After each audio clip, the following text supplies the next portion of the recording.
Right. Assalamualaikum and good afternoon. Alright. First of all, thank you very much to the organizers for inviting me and giving me some time to share what I've done in the past few years. And when I was asked about the title, I gave a title that started my interest in this work. The work was mainly done by my colleague in UMT, right, Universiti Malaysia, who happens to be my schoolmate also. So he was telling me doing all this work and so on, and said, doing dolphins. So I was thinking, when you talk about dolphins, this must be like open water, laut dalam. But he says, no, this is just coastal water. And so that got me interested way back in 2017. And the one line that I said to him was, are you not interested in genetics? I think from the picture somewhere it's written like human molecular genetics. I'm a human molecular geneticist, I do genetic diseases. But being a geneticist is DNA. So everything that's got DNA, I can do some research on. Alright? So he says, the next thing I know is I was in a boat with them. So yeah, there are dolphins in Malaysian waters, and it's closer than you think. And these are some of the pictures, and all these pictures are our own. And in fact, a lot of them I actually took myself when I had a good camera. I had. And now I think this is my daughter. This is called breaching. There are most of this is just one type. This is the Indo-Pacific humpback, and this is doing a backflip. I love this picture. Yeah, they're very playful, and some of them actually like to check you out as well. When you with them, and then they just go up and then they look at you, right? And the difference between, okay, let's just look at this slide again. On the right is the humpback. Humpback, you can see that there's a hump. These are, I'm referring to the coastal ones, and these are called, in China, in Yangtze, they're called pink dolphins because they are very pink. So what we have is a mixture of, when they are old, when they're younger, they are sort of grayish, and then when they're older, they get patches of pink. Right. And then this is the Irrawaddy, and the immediate difference you can see, one has a beak, that one doesn't have a beak. Right. So this one doesn't have dorsal fin, so that's finless porpoise. This one has a bigger dorsal fin, so that's it's called Risso's dolphin. So this next picture, these are Irrawaddy dolphins, and this mostly happens if you go closer to them and then they run away. Then they like to just jump. So sometimes when I'll tell you what we do, but when we get bored, sometimes we just go faster so that they run away. Yes, and it's not easy to get close to this. It's easier to get closer to the humpback. Sometimes they can even come closer to you. But for this, they keep their distance. And you think you can outrun them, but as you go faster, they will go faster also. And then when you stop, they'll just go stop. And then no. So this is a video. And I think there's about 6 minutes of video this is in Penang, just off the coast, right? You see there's a lot of dolphins. Okay? And this is Indo-Pacific humpback, right? And this is recorded. My wife recorded this on the iPhone. Right? So, and you can see the water is very choppy, and it came very close to the boat as well. All right. Okay. So this is when I had drone, which is now a submarine. I have since had another drone, so hopefully it remains a drone. So we've got this air footage, right? So this is the one that's got a big Indo-Pacific humpback. This is off Taiping, called Sepetang. I don't know whether you can see the trails. Once you see the trails, you follow, and then you can see there's one, and there's another one there. There's also a trail. It's not very clear. If it's darker, then you can actually see it. Right? So you try and follow, because you wanted to see, because our waters are murky. As long as they go inside, you can't see. Now look at this. I was trying to focus on that one, then realized there's actually a lot down here. These are Irrawaddy dolphins. Right? So there's about 4 or 5 here. This is also off. This is on the Selat Melaka of Kuala. It's called Kuala Sepetang. Right. So you can see them. And whenever you do this, right, whenever it's close to there's a lot of mangrove area. You have to be very careful because you have to be aware. You have to also look up and be wary of the eagles because they attack the drone. Alright, so yes, these are the things you learn. So that's my boat lah. Alright. So this is much clearer. This is in off Sabah. So water's much clearer. And then this was recorded by our colleagues from China, from FIO, Dr. Sun Lu. And there's about 5 of them. They like to swim amongst, just on top of each other, and so on. They're very playful. This is again Irrawaddy dolphins. Right, nice footage of them.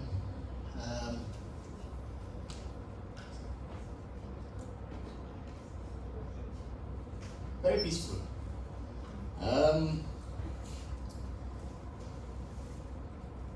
Some of the tribes. This is when I told you when I say we try and chase them. So you'll see they'll run away. So, alright. Okay.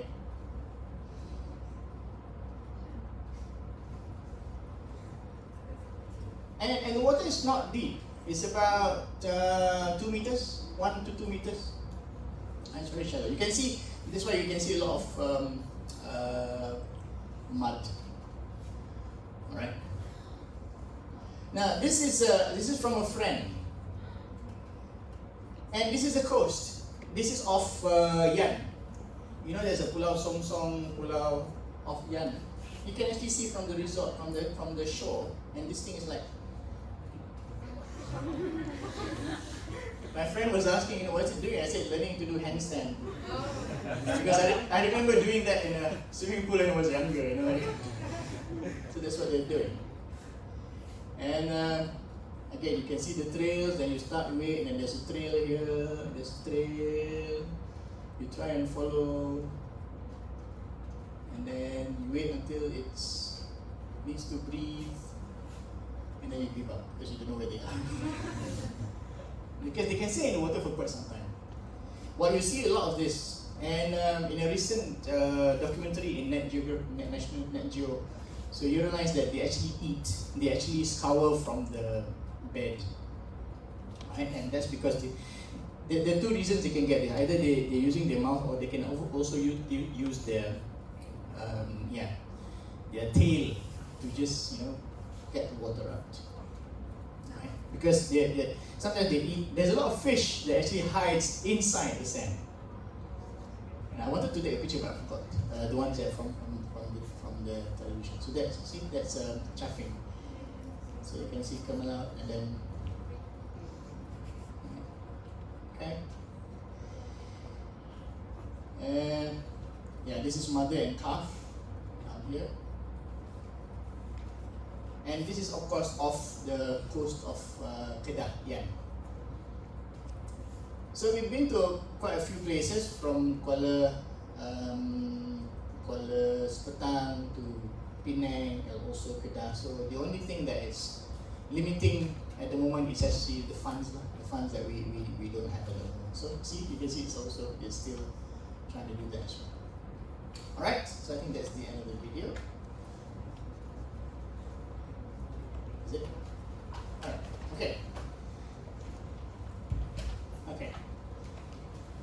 So why are we doing this? Because the population is dwindling, and we have evidence to show that the numbers are dropping. Seeing them less often, tour operators cancel dolphin watching. What?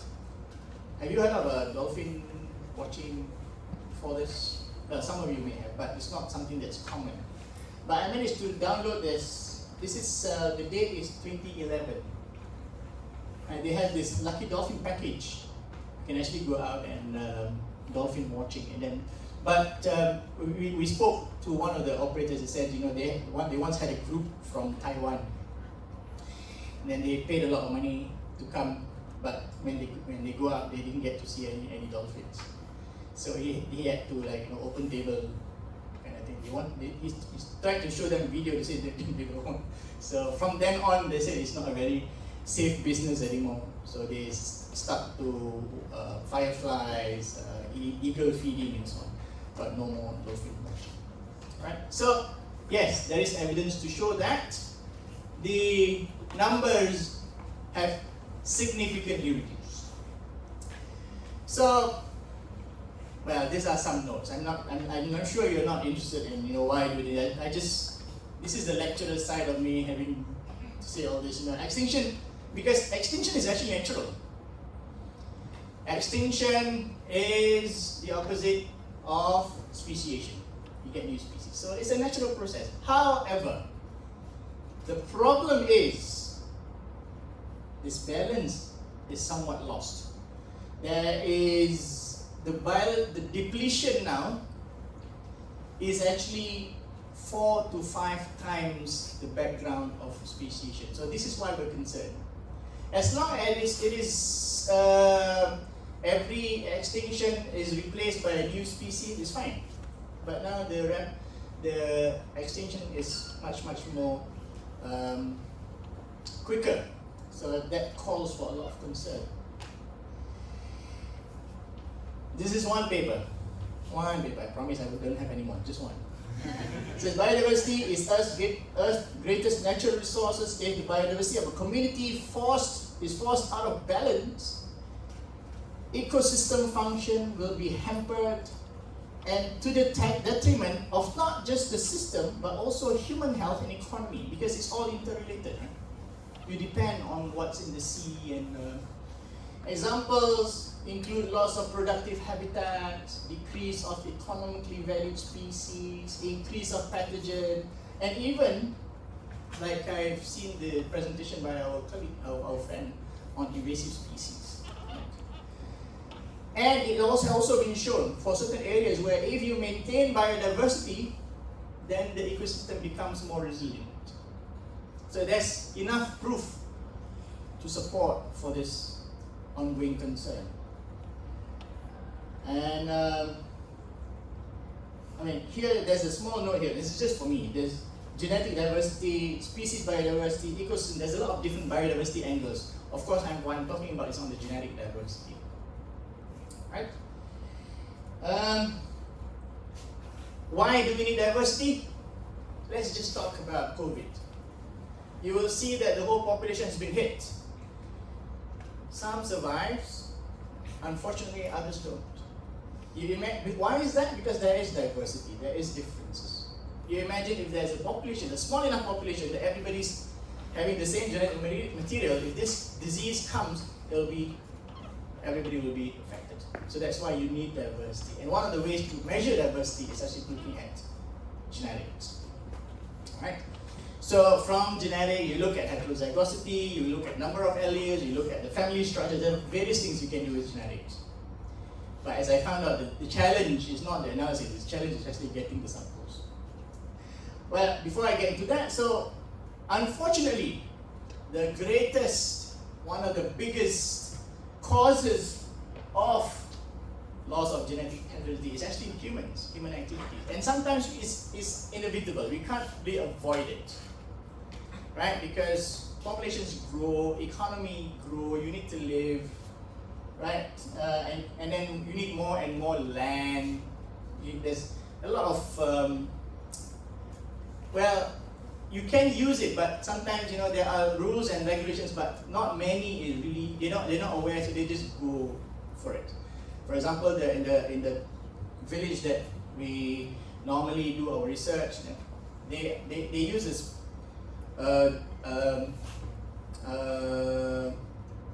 pukat sorong where they put out the net and then they actually like sort of force through their way. So it destroys everything. So you can't really do that. So they go out at night. And they go out at night and come back in the morning. And then there are the officers doing their rounds and so on, but that's just the way of life for them, unfortunately. Right? So this is what we do. We want to do the genetic structure and so on. So this again, boring. So bottom line is that we are all interconnected, and then needs to be conserved. Okay, right? So I'm gonna share with you some of our experiences in marine mammal research. For me, for my friend, it's a lifetime. For me, I started about 2017, 2018. So that's my friend who's in UMT. So I presented this in Genetic Advances Live in the MIGC, Malaysian International Genetic Congress. So these are the team, right, including Moab as well. She's now part of the molecular genetics group, who happens to also be my classmate when I was studying. She's here somewhere. There you go. That was my postdoc. She's now working with the company. This is the UMT team. This is our shared student. This is a graduated master student. And then this guy, Dr. Shang Sule, is our Chinese from China, FIO, First Institute of Oceanography of counterpart. These are the two areas that we look at. So this is, remember I mentioned the Kuala Sepetang. This is the area. Kuala Sepetang is there. So there are four other Kualas: Kuala Sepetang, Kuala Sanggar, Kuala Besar, Sanggar Kecil, Kuala Terong, Kuala Larut, and then Kuala something. This is the Bay of Brunei. This is my friend's favorite area, right? So that area there, between Sabah, Sarawak, and also Brunei. So this is called the Bay of Brunei. So these are two of our sampling sites. This is our dream.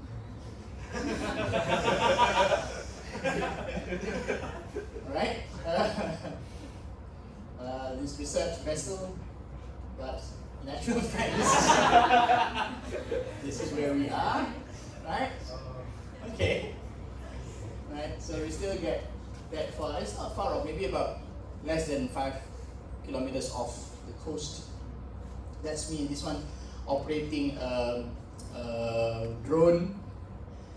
So there's normally about 3 or 4 of us, and there's the boatman, and this is actually a fishing boat. And yes, if it rains, we just have to huddle, and it gets, when you're wet and then the wind is blowing, it gets extremely cold, even though it's in the it's during the day, so you have the tarp to just cover yourself. Everybody gets under the tarp, and then sometimes work carries on. And so I'm trying to save. This is a camera bag, from the rain, and just waiting for the rain to stop. So this is the Malaysian way of of doing marine research, right? On a better day, so this is our boat. This is our boat in Bay of Brunei. It's so small that you can't even see the boat. We are on a boat. So with all the life jackets and so on, so yeah. And these are some variations of the boat. So we have to actually cover ourselves really, because of the UVs and the reflection from the, so it gets very, very hot outside. And this is me making preparation. I'll show you what we do.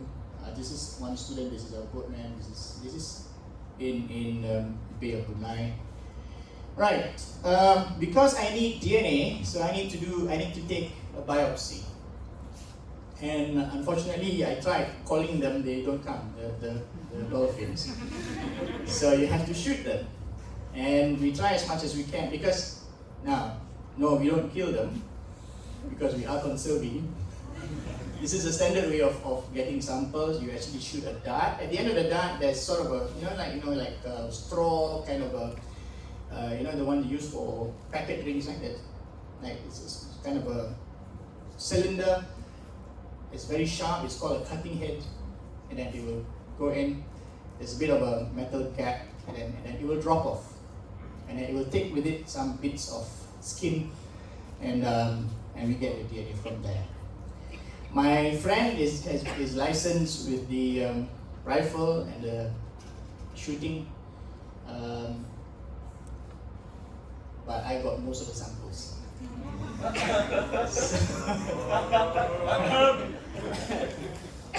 So yeah, and I'm talking about, we have about 40 odd samples. My friend got like 3, and the other one got, and the student Jimmy got 2, and the rest is me.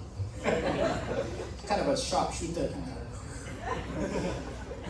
So we shoot them, and then we retrieve the dart. And for all you know, when my friend gave his talk, said, oh, he got all the samples and so on, so you don't never know, right? I'm just kidding. It's really good. So yeah, so that's the dart. It's a floating, the red part is the floating bit, so as you shoot, and then it will drop off on the water and floats. So you take that out and you open up, that is the cutting bit, and then you can see that white bit, that's actually the skin. And then you take it out, you get this much. On a good shoot, you get that much. Otherwise, sometimes you just get the skin, it depends. But I need very little anyway. I need the black part because that's the white is the blubber. So it's not easy to get DNA, but as long as I get the skin, it's fine. Right? So I store it in alcohol, and whenever possible, we will stay a while and then have a look at the animal to make sure that if it gets hit, then it will just like got a shot and then run away. But then after a while, it just forgets and then it comes back. Right? This is at least for the Indo-Pacific humpback. Right? So we monitor that. My friend also, how you identify is based on fin, dorsal fin. So they have a very powerful camera, and also they use some software that looks at the different types, and then you classify them. So these are the different types.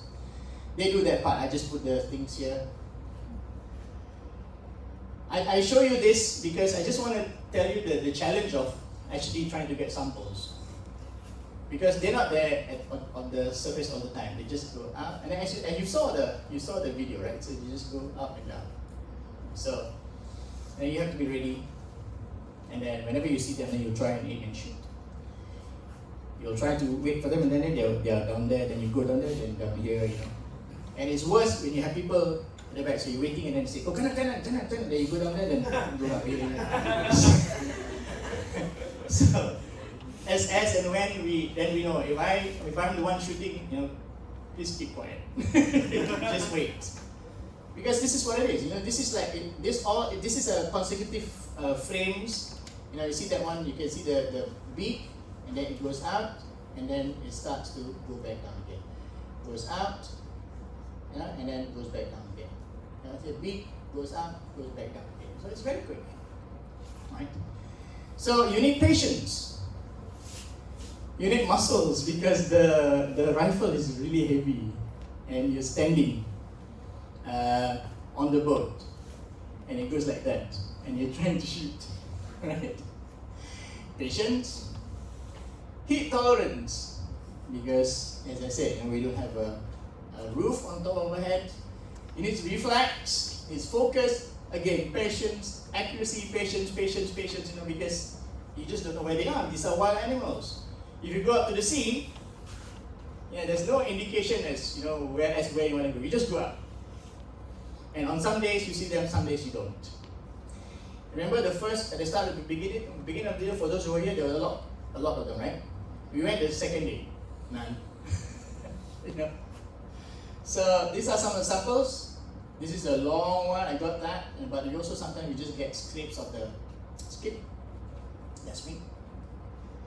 We try as much as we can to shoot at the dorsal fin. Right? Sometimes we hit the body, the tail, wherever. As I said, they just go up there and then you shoot. Right? So here we can actually see the dart traveling, it goes there, and then it hits there. We don't hit anywhere in front, right? From the dorsal fin towards the tail. This is another quite a long shot. So that's the dart going, and hitting. This is at the tail that we got there. So it's really about anticipating, trying to figure out what it does. Okay. So sampling effort. Two species that we have. OB is Ocella brevirostris, the Irrawaddy. SC is Susachinensis. Palus petang, Bea Brunei. So we have about 20 Irrawaddy and about 20. It just so happens that we have 20 of each. I didn't decide that. And you can see here, during these dates, we didn't get any samples. You go out for like 8 days, 7 days, and so on. You just come back empty-handed. You just go to the sea and just sing and whatever, eat some crisp, and then come back without nothing. So I did a calculation, and more than 1 day per sample of the effort of the. So it started off 2018 up to most recently is October 2010. Right. So only about 1 sample per day. So from the DNA, what do? Well, DNA extraction, and then you do some PCR, and I didn't think this was significant, so I told my friend, hey, I think most of the samples are all female. And then he said, how do you know? Then I said, that's why I like to do genetics. Because all he can was actually observe from afar. You cannot tell whether it's male or female, and so now he knows. And it's also a concern. Why are all the female? Why are we getting just females? This just for the test, you can see homozygous or heterozygous, whether it's a double G or here you can see a GA. So GA is a male and then GG is a female. So you just do that. There's an area in the mitochondria that we sequence, and this allows us to try and identify individuals. Try to get specific individuals. Not easy though, because they are not very diverse. So basically, we look at all the sequence and look for differences. And we can see, if you can see for example here, there's T and then there's also a C. So some individuals have got a C. Some individuals here have got a C, some a T, and then some T. So we document all the differences and try to see how many types. From the 20 samples, we managed only to get about 5 types. So some of them are sharing. And we also compare our results with what's published. So you can see that when you do phylogenetics, when you compare sequences of the same day, you expect them to come together, right? So when we compare, these are our Irrawaddy sequences, and it clusters together with from the OB from India, Thailand, Vietnam, so it's fine. So it confirms the identity. But not so much for our Susachinensis. Susachinensis is the one that's got the beak. And from observation is Susachinensis, but when we did our DNA, it seems to say that it's closer to Tursiops, Delphinus. These are bottlenose dolphin, the spinner dolphins, and so on. And later we had that. So we're still trying to work that out. Why is that? It's like I have all of you, and I have we're close to monkeys, right? Our DNA.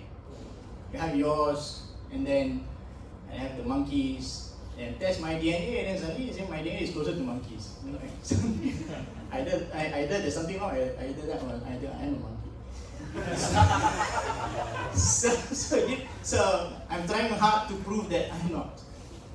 And that's not talking about me, we're talking about them. So that's one of our things that we're trying to answer at the moment. And this is some of the preliminary data. Remember I mentioned that we're trying to get the heterozygosity. Our heterozygosity is about 0.4, 0.5. If you look at this table, this is from a textbook, and you'll see that for non-endangered, the heterozygosity is about 0.7, 0.6 on the higher end. But what we have is 0.4, 0.5, which is closer to the threatened, which is, so you have 0.4, 0.2, 0.5 is lower. So it shows that our population is actually threatened and not doing well. So hopefully we can try and do something about it, but we're still gathering data. On top of that, I'm also working with, I've gone over time a lot, so is that okay? Once that the fisheries know that we are doing this, so we collaborate with them. What they wanted us to do, because we can use DNA, they wanted us to help them to identify some of the strandings.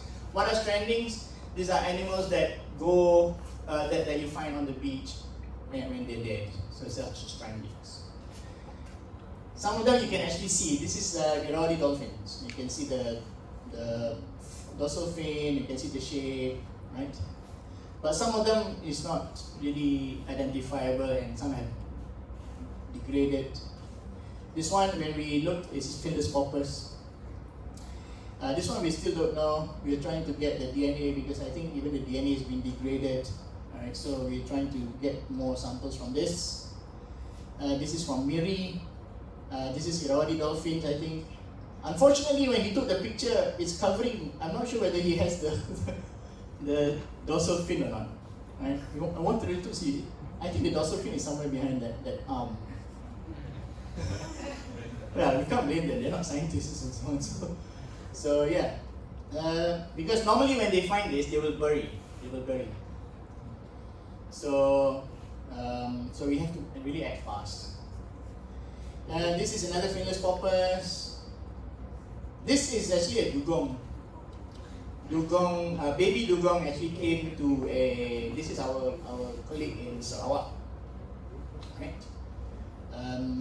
So see, this is the same area that we do our work in Pulau Sari. So far the samples that they've given us, we've actually been able to identify them. In fact, if you look at this one, right, it says in area Pengerang is somewhere in Johor. It says OB1, well, this is what they thought. No, this has got nothing to do with the Star Wars OB1. OB1 is Opila brevirostris. So they thought it was Irrawaddy dolphin. So when they did DNA analysis, it's actually Grampus crucius. It's actually this, and not that. They thought it's that. They thought it's Irrawaddy, it's a stop one. But it's actually this. So this is the value of having DNA analysis. You can actually confirm the identity based on that, right? And if you ask me, I won't be able to tell the difference if you see it at sea, right? My friends can. So yeah. And finally, the last bit, this has got to do with what Prof. Suba mentioned, environmental DNA. Why are we doing environmental DNA? So we're trying to figure out this dolphin, right, over across the, let's say, Kuala Sepetang. It's an area of about 40 kilometers. But you only see them at certain hotspots. You see them at Kuala Gula, you see them at Kuala Sangga, you see them at Kuala Terong. If you see them in between, they're like traveling. If you see them at this area, they're like, like circling around, eating. So we think that maybe it's got to do with whatever's inside. So how do we know what's inside? So we do environmental DNA. Basically, if you look at the lake, you give me 1 liter of the lake, filter it, I can get all the DNA out. I can do some NGS sequencing, some DNA magic, and with some appropriate softwares, I'll be able to tell you what species are inside there, based on sequence. Right? So this is what we're doing at the moment. I'll skip that. So yeah, basically because like You know when dogs can track you? Why can they track you? Of what? You farted along the way? No. It's because sorry. It's because you shed your skin. There's a lot of shedding occurring at the moment. So you shed a lot. So this is why they can smell. So this is what happens in the water as well. Maybe their waste, their excrement, their whatever skin cells and so on. So we try and get them out, and then you take 1 liter out, and then you filter, and then you can get. This is traditionally what they do is that they go and look at the fishing boats and get the samples. You buy them or whatever, give them money, 500 ringgit. You give them all the catch, and then they start to sort out. Very tedious. And in fact, in our group, we've got the fish group that does that. So, but we're going to compare results, and I'm just going to take some DNA out and then just do some analysis. This is a Niskin bottle. It's very heavy. So why is it heavy? Because you want to put inside, so if it's got current, so it stays still. And then there's an open top, and then you close it when it's whatever you want, the depth of 1 meter, 5 meters, whatever. So we took at the depth of 1 meter. You can close that. So that one's quite expensive. This is a YouTube version. YouTube version, and I saw it and I did it, and it works. And in fact, there was a time when I think we were using this. You're using the plunger, well, of course, new ones. not used ones, new ones. Otherwise, you get some environmental DNA there as well, which you don't want. And then this is use a house piping, and then you use a bungee cord, the cord that stuff, and then you just put a sort of a catch, and then you take it out, and then it will close, and then you get water. So we've been using this. In fact, there was a time when we had both. We didn't use the Niskin. This is what I call the Miskin. Because it's cheaper, the Miskin bottle. And it works, as long as it works fine. In fact, we had a TV3 came along with us, so they wanted to do so we had to use the Niskin. We actually tell them, so is it you're filming? So we use the Niskin. When they're not filming, we use the Niskin. So this is our preliminary finding. So we've got, this is from a river, C, A is from that mouth, B is from the mouth of that colaterum. So we did DNA out, we took DNA out, and we do sequencing. And then that's what we get. So this is sample A, sample B, sample C, and then we look, and then we compare with the database, and then we get all this. In fact, we were able to also tell you the abundance. There's a lot of that species, there's not so much of that, and so we can compare. So these are our preliminary data.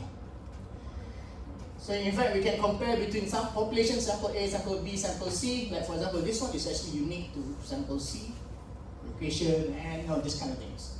So the potential is a lot. The potential to use this eDNA. So we have collected about an additional 22 sites, and then we are currently analyzing. We're doing it on our own. We are testing different primers, and then using different algorithms to be able to get the good results. We do get human DNA as well. Alright, which is, I think, I don't know, it could be true, it could be spurious. Sometimes you do get artifacts. We do get a lot. This is a commercial company did and got a lot of results. When we did it ourselves, we actually got a lot more. Right? These are all the different bivalves. The only problem is that when we use this, our reference data is overseas. Because we don't have our local data. So the species may not be the same, it may be a sister species, so we're trying to sort that out also. We got this. But where did we get that? We got that only from the area. Why? Yes, it's true. We see a river, then there's a lot of monkeys, macaques. So this is how sensitive or powerful this is, because we actually took water from right in the middle of the river.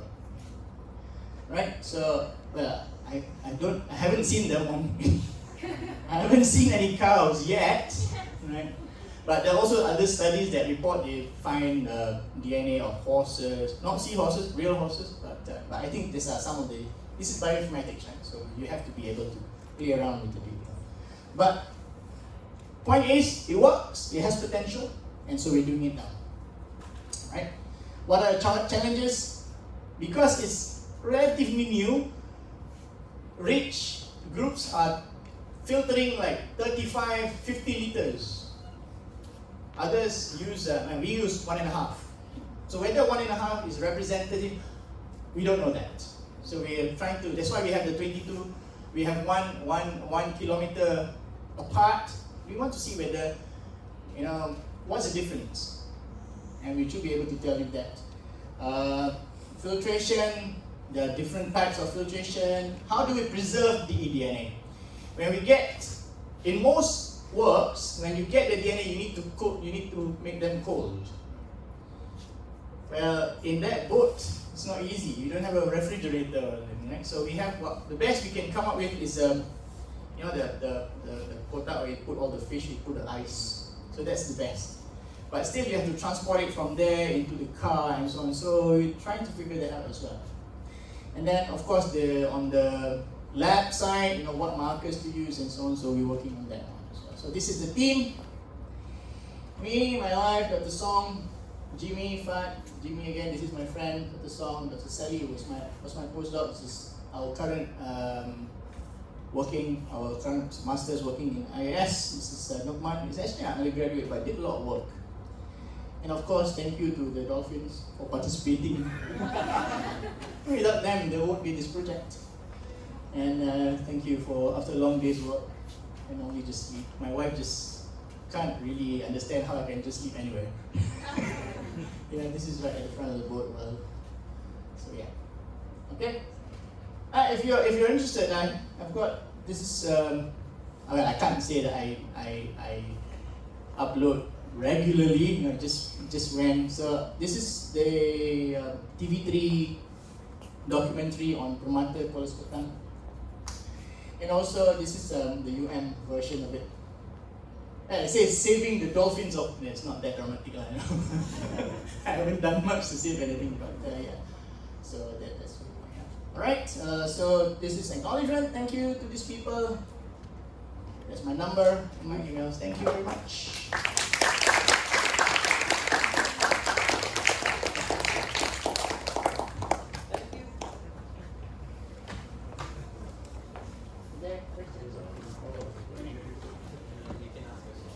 Any questions? Is there anyone with a question? Thank you, Prof, for the amazing talk. My question is, you're taking eDNA from the ocean, but I think ocean you have ocean current, you have the deep current and the surface current. How would you account for that? Thank you. Can I tell you in 5 years? Because we don't know. We don't know that. In fact, we are trying to design a study. We want to go to one of the, taman laut. Like you got radar and so on, right? So we want to do. When we want to design an experiment, we want to take one sample right in the middle. When the current is going in, and then we want to see how far off. 50 meters, 100 meters, and so on, and see whether the results are different. And then we're going to take the samples again when the water goes out. So that will actually tell us the current effect, and then the data that we don't have that at the moment. A lot of the work is on streams. A lot of the work is on rivers, and I think they've done some analysis on the rivers. But I'm doing marine. Not really. There is an interest to know that, but we're waiting for money to do it. Unfortunately, one trip cost about 8 to 10,000. Yeah, of course you have to go and stay. The boat itself is like what? How much? 500 per trip, and that's why we use that kind of boat. Using the National Geographic probably is like thousands. So the ones that we have is about 500 per day. So yeah, good question. Any other? Doctor, Yes. My question is for the miskin one. You said that they have 1 meter, 5 meter, and 10 meters. Why don't you go lower? Because in my view, it looks like a lot of the DNA might be and the sediments might sediment the bottom. In fact, as a matter of fact, again, you're right. As a matter of fact, there is another study which says, and unfortunately I read this after I collected all the water samples, it says that you actually get more information from the sediments. But why don't I go deep? But in order to get sediments, I'll have to have a different, it's called a what? It's called a sample grabber or something. There's another that you need to do that. So I've actually discussed that with my colleagues. And why do we take 1 meter? Well, as I mentioned, probably you missed it. It's coastal area, and the depth, the deepest is about 3 meters. But most of the time it's like 1.5, 1. So if you go even deeper, then you reach the 2. So that's why we start to 1 meter. Right? But yes, sediment is another potential. Do you know reef balls? Do you know what reef balls are? Reef balls are cement structures, tukun, that you put in the sea so that communities of fishes can start to grow corals and so on. In Sarawak, they've done that, and now they want to know the diversity. So how does my friend do it? Of course, they have to dive, and then they look at what's available. I told them, you just go down there and get some sediments from different places, and I'll tell you what's there. So we managed to convince the SFC, Sarawak Forestry Company or something, corporation, and they have agreed. But this agreement was like last year. I'm not sure what's happening, so we're waiting. So apparently they got lots of money they want to. So if that goes on, there will be something interesting as well. So that means I'm going to get a lot of samples, a lot of sequencing from the reef balls. So yeah, and then it goes to determine which is better. Whether you because when you go down, of course all the fishes will go away, right? So depends. What question was asking? Oh, okay. Another question, sorry, I do that a lot all the time. I get distracted. Any other questions? You mentioned that most of them are females. Yes. So we're looking at extinction, right? So can we estimate like how long more we have before? Oh, wow. I wouldn't like to think that. But yeah, I mean, from other studies, they get like sort of equal balance, male and female. So I really don't understand why we're getting females.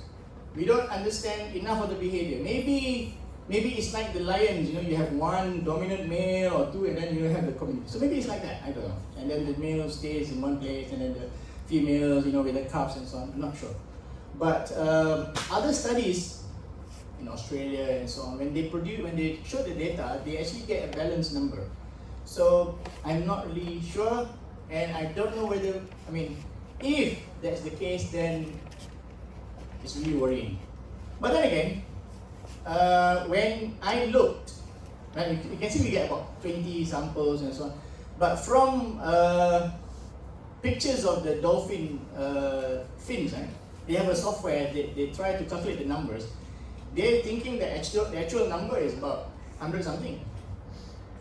So that seems to show that the population is still okay. So we can't really conclude that yet. Yeah. But yes, it is definitely worrying. And it's something that I'm trying to, why you keep asking questions that I can answer? But that's what this is all about. This is what science is all about. Good question. And I'm glad to hear it from scientists of the future. Any other questions? If anything, my number, okay. My email, drop a line, drop a text, and just ask me. And I always tell my students, if you text me and then I don't reply, text me again, because most of the time I just forget, All right. So it's been great having all of you. Thank you very much.